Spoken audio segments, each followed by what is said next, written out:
په ډسټرکٹ کونسل حال چارسدہ کې د ډي سي چارسدہ منتظر خان د ضلع چارسدې یو سل شپږ څلوېښت ویلج کونسل او نایبرهوډ کونسل د ناظمینو سره یوه غونډه شوې ده. په دې غونډه کې ډي سي چارسدہ منتظر خان نه علاوه ډسټرکٹ نائب ناظم حاجی مصور شاه، اعلی لوکل ګورنمنت ضلع چارسدہ اختر منیر او ډي سي اسسټنټ حاجی مجاهد ګل هم ګډون کړی و. د دې غونډې مقصد په ټول ویلج او نایبرهوډ کونسل کې د ولس د ترقیاتي کارونو حواله سره ناظمینو ته د پیښو ستونزو د هواري دپاره ګامونه پورته کول وو. راغلي ناظمینو په خپلو علاقو کې د کارونو حواله سره خپل مشکلات ډي سي منتظر خان ته وړاندې کړل او د پیښو مسایلو په هواري کې د متعلقه افسرانو نه د مرستې غوښتنه هم وکړه.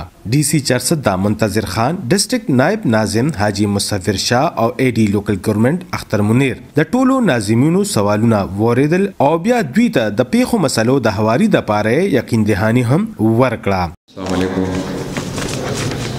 ډېره مهرباني چې تاسو ماله د عزت راکړو. ستاسو ډېر زیات مشکور یم. یو خبرې وضاحت کوم چې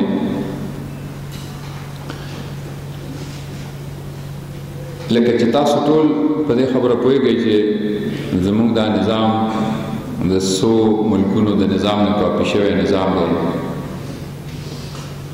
او یو ملګري خو پکې وویلې چې دا په د سپریم کورټ د مجبورۍ د وجې جوړ شوی نظام دی. خو بهرحال که د هر څه نه جوړ شوی دی خو ډېر هر ځای کې چې لوکل ګورنمنټ دی نو دا دنیا کې هر ځای کې چې لوکل ګورنمنټ دی نو د استاد نه بعد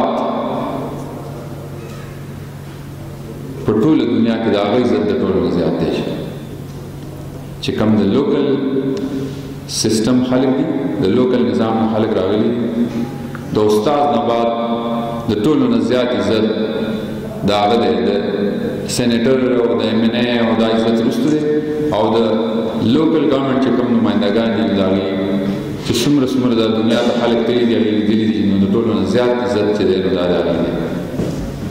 الله دې وکړي چې ټول ناظمین د ترقیاتي فنډ د ولس د خیر ښېګړې دپاره ښه په ایماندارۍ سره استعمال کړي. انعام جی، چارسدہ ټي وي، ډسټرکٹ کونسل حال چارسدہ.